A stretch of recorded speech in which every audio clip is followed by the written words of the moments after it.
Shalom, selamat pagi Bapak Ibu Saudara sekalian. Selamat bertemu kembali dengan Renungan SOS 15. Mengawali renungan ini, kita masuk di dalam doa. Bapa, dalam nama Yesus, pagi yang indah ini kami datang kepadamu. Kami mengucap syukur. Oleh kemurahan-Mu kami kembali boleh menikmati hari yang baru, menghirup udara yang segar. Dan Tuhan sebentar lagi akan mendengarkan kami kebenaran-kebenaran firman-Mu. Biar Tuhan Roh Kudus menolong kami, memberikan kami pengertian-pengertian, sehingga kami memahami apa yang menjadi maksud dan rencana Tuhan dalam kehidupan kami melalui renungan SOS 15 ini. Dalam nama Yesus, kami sudah berdoa dan mengucap syukur kepadamu. Haleluya. Amin. Bapak Ibu Saudara sekalian, renungan kita akan terambil dari kitab Mazmur pasal 133 ayat pertama sampai yang ketiga. Demikian bunyi firman Tuhan. Sungguh alangkah baiknya dan indahnya apabila saudara-saudara diam bersama dengan rukun. Seperti minyak yang baik di atas kepala, meleleh ke janggut, yang meleleh ke janggut Harun dan ke leher jubahnya. Ayat yang ketiga, seperti embun gunung Hermon yang turun ke atas gunung-gunung Sion, sebab kesanalah Tuhan memerintahkan berkat kehidupan untuk selama-lamanya. Dari nas pokok ini, dari bacaan ini saya akan memberikan judul renungan, kerukunan mendatangkan berkat. Sekali lagi, kerukunan akan mendatangkan berkat.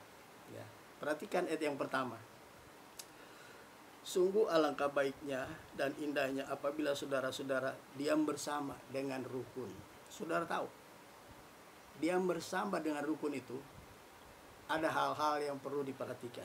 Pertama, jika orang percaya ya diam bersama dengan rukun, ya, di pemandangan Tuhan itu dikatakan alangkah baiknya dan indahnya, ya.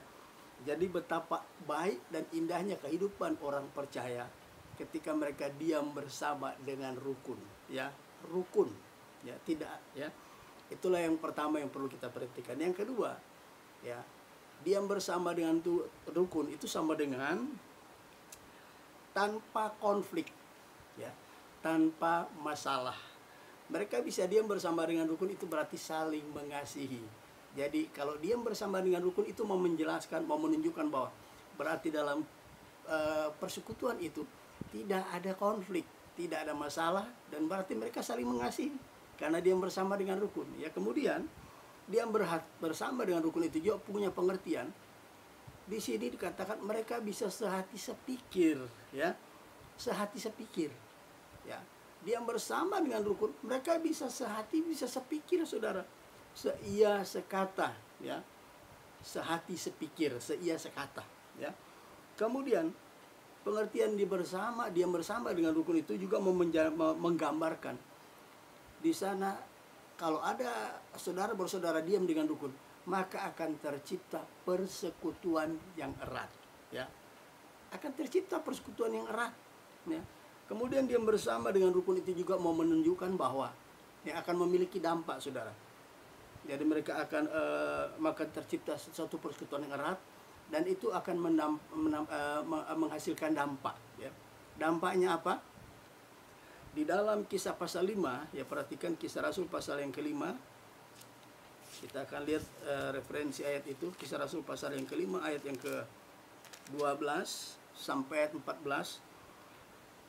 Dan oleh rasul-rasul diadakan banyak tanda dan mujizat di antara orang banyak. Semua orang percaya selalu berkumpul di Serambi Salomo dalam persekutuan yang erat. Diam bersama dengan rukun berarti terciptalah persekutuan yang erat, ya. Kemudian ayat yang 14, dan makin lama bertambahlah jumlah orang yang percaya kepada Tuhan, baik laki-laki maupun perempuan. Kalau kita diam bersama dengan rukun, ya, di sana tidak ada baik dan indah di hadapan Tuhan. Yang kedua, tidak ada konflik, tidak ada masalah, berarti saling mengasihi, maka akan tercipta apa dikatakan tadi, terciptalah persekutuan yang erat. Nah, ketika tercipta satu persekutuan erat, ada dampaknya, saudara. bilangan mereka ditambah-tambahkan oleh Tuhan. Akan semakin banyak orang ya yang takut akan Tuhan, yang akan datang kepada Tuhan lewat apa yang kita alami. Kita bisa diam bersama dengan rukun, orang akan datang banyak kepada Tuhan melalui kehidupan kita yang menjadi kesaksian, saudara ya. Itu ayat yang pertama, diam bersama dengan rukun akan menimbulkan dampak. Yang kedua, seperti minyak yang baik di atas kepala meleleh ke janggut, yang meleleh ke janggut Harun dan ke leher jubahnya. Ya.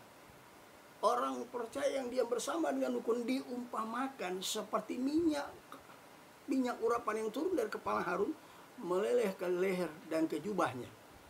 Apa artinya? Minyak urapan itu wangi, harum saudara. Wangi, harum baunya. Artinya apa? Kemanapun orang percaya ya, akan disenangi orang ya, akan membawa keharuman Kristus. Kita lihat di dalam 2 Korintus pasal yang kelima ya, 2 Korintus pasal yang kedua maksud saya,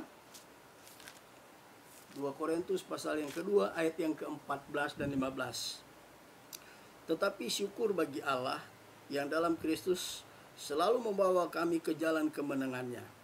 Dengan perantaran kami, ia menyebarkan keharuman pengenal akan dia di mana-mana. Ya. Sebab bagi Allah, ya, sebab bagi Allah kami adalah bau yang harum dari Kristus di tengah-tengah mereka yang diselamatkan, di antara mereka yang akan binasa. Kemanapun kita pergi dan berada, kita membawa keharuman Kristus, keharuman pengenalan akan Tuhan. Dimanapun kita pergi dan berada, kita disenangi orang, saudara. Kita dirindukan orang, ya. Jangan sampai kehadiran kita di satu komunitas, satu tempat, kita tidak disenangi. Ini repot, saudara. Ya. Kalau kita diam bersama dengan rukun, kita akan membawa keharuman Kristus di mana saja kita pergi dan berada, dan kita sangat dirindukan, sangat disenangi oleh banyak orang. Ini harus kita sadari. Ya, kita diumpamakan bagaikan minyak urapan, wangi baunya, ya, harum baunya. Kemudian di ayat yang ketiga, seperti embun gunung Hermon yang turun ke atas gunung-gunung Sion, sebab kesanalah Tuhan memberitakan berkat kehidupan untuk selama-lamanya. Ya, gambaran yang kedua, apabila saudara bersaudara diam dengan rukun, maka mereka itu bukan hanya menjadi harum di hadapan Allah. Kemana saja kita pergi, menyebarkan bau keharuman pengenalan akan Tuhan, menyebarkan bau keharuman Kristus di antara orang yang sudah diselamatkan maupun yang belum. Kemudian digambarkan seperti apa? Embun gunung Hermon yang mengalir ke atas gunung-gunung Sion. Gunung Hermon itu adalah sumber air dari bangsa Israel. Artinya apa? Orang percaya yang diam dengan rukun akan diberkati Tuhan luar biasa. Ya. Mereka akan menjadi berkat kepada banyak orang. Saudara, tujuan kita dipanggil. Kita dipanggil untuk menerima berkat dan menjadi berkat. Ini yang Tuhan mau, saudara. Ingat, Tuhan itu punya segala sesuatu. Dia sumber segala berkat. Amin. Lukas 6 ayat 36 ayat 38 berkata, beri maka kepadamu akan diberi. Ya. Jadi orang percaya akan diberkati. Tapi kunci kita diberkati, kita lebih dahulu harus memberi. Apa yang kita perlu beri? Banyak. Uang, pikiran, tenaga, waktu. Kita bisa beri, kita nasihat dan sebagainya. Ada apa yang kita perlu beri kepada orang? Bagi. Ya. Sebagai ayat yang terakhir, saya akan bacakan Kisah Rasul. Ya, Kisah Rasul pasal yang ke-20. Kisah Rasul pasal yang ke-20 ayat yang ke-35. Perhatikan kebenaran firman Allah ini. Dalam segala sesuatu telah kuberikan contoh kepada kamu. Perhatikan ya. Bahwa dengan bekerja demikian kita harus membantu orang-orang yang lemah dan harus mengingat pekerjaan Tuhan Yesus. Ya. Dalam segala hal aku memberi contoh. Ya. Rasul-rasul mengingatkan, Rasul Paulus mengingatkan kepada jemaat. Dalam segala hal aku telah memberikan contoh, ya. Mengingat saudara-saudara yang berkekurangan, ya. Mengingat pekerjaan Tuhan. Di sini dikatakan bagian akhir ayat ini, bahwa dengan bekerja demikian kita harus membantu orang-orang yang lemah dan harus mengingat pekerjaan Tuhan Yesus. Sebab ia sendiri atau Tuhan sendiri telah mengatakan, adalah lebih berbahagia memberi daripada menerima. Adalah lebih bahagia memberi daripada menerima. Jadi orang percaya dipanggil oleh Tuhan supaya mereka diberkati. Tapi kunci untuk diberkati Tuhan, kita harus lebih dulu memberi. Apa kita beri? Yang kita perlu beri, Pak. Hidup kita sepenuhnya kita beri kepada Tuhan. Ya, hidup kita sepenuhnya kita beri kepada Tuhan. Rumah tangga kita serahkan kepada Tuhan.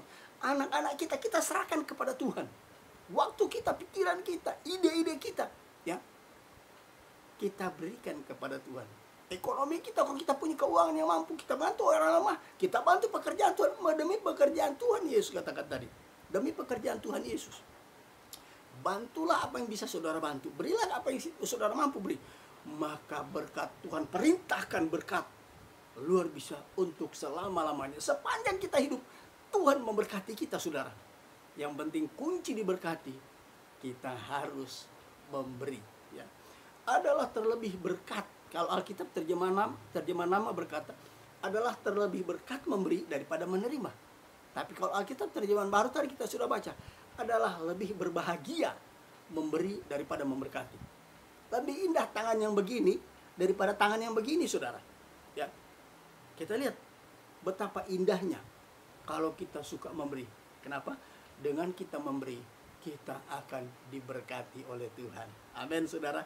Inilah janji Tuhan. Marilah kita menjadi apa yang seperti Tuhan inginkan. Sebagai akhir renungan ini, saya akan nyanyikan satu pujian. Oh, betapa indahnya dan betapa eloknya bila saudara seiman hidup dalam kesatuan, baurapan di kepala Harun, yang kejanggut dan jubahnya turun seperti embun yang dari Hermon mengalir ke bukit Sion. Kesanalah diperintahkan Tuhan agar berkat-berkat dicurahkan, kehidupan untuk selamanya. Oh, betapa indahnya. Saudara, kalau kita diam bersama dengan rukun, kita pasti diberkati Tuhan. Amin, saudara. Ada lagu Pantekosta, tempo dulu udah gak pernah kedengaran sekarang. Lagu itu begini bunyinya. Rukun cinta satu sama lain, itulah maunya Tuhan. Rendah hati secara bersama, itulah maunya Tuhan. Tunjukkan, saksikan, Tuhan minta buktinya. Tunjukkan, saksikan, Tuhan minta buktinya. Amin, saudara. Kalau kita ingin diberkati Tuhan, kunci berkat, salah satu diantaranya, beri, maka kepadamu akan diberi. Ada terlebih berbahagia memberi daripada menerima, saudara. Kalau kita diam dengan rukun. Amin, saudara. Tuhan Yesus memberkati saya dan saudara yang mendengarkan renungan.